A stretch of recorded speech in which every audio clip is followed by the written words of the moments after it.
வீட்ல மருதாணி மரம் வச்சா நல்லதா?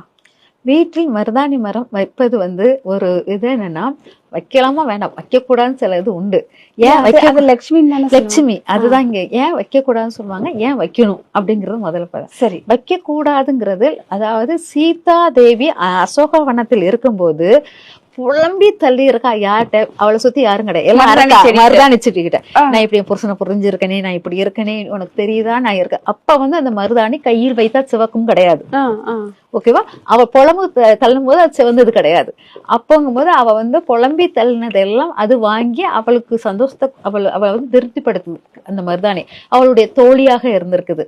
அதுக்கப்புறம் அவர் ராமனுடன் சேர்ந்த பிறகு அந்த மருதாணிக்கு நன்றி சொல்லும் விதமாக உன்னை யார் கையில் வைக்கிறாங்களோ அவங்க கையில் சிவந்து நான் என்னுடைய ரூபத்தமாக மகாலட்சுமி விஷயத்தை கொடுக்குறேன்னு சொல்லிட்டு அவர் சொல்லியிருக்கா. அது அந்த வரம் பெற்றிருக்கு.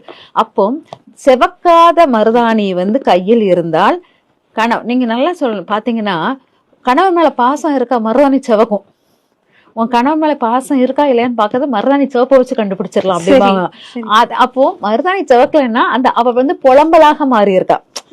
மருதாணி புலம்பல், அதாவது தனித்து இருந்திருக்காள், ராமன் இல்லாமல் தனித்து இருந்து புலம்பல். அப்போ அந்த மருதாணி பாசம் இல்லாத ஒரு கணவனோட ஒட்டுதல் இல்லாத தன்மையாக தனித்து இருந்தது. அதே இது அது செவக்க வைக்கக்கூடிய மருதாணியாக இருந்தால் அது வரம்பெற்ற மருதாணி இலையாக மாறிவிடுது.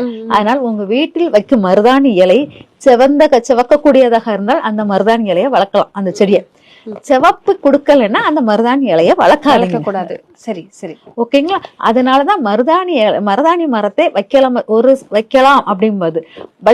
வைக்க கூடாதுங்கிறதுக்கு ரீசன். எதை வைக்க கூடாது? நல்ல சிவக்கும், கையில வச்சோம்னா சிவந்துச்சுன்னா அந்த மருதாணி கணவனுடன் கண்டிப்பா அந்த வீட்டில் யாருமே கணவனை பிரிந்து இருக்க மாட்டாங்க, சேர்ந்துருவாங்க.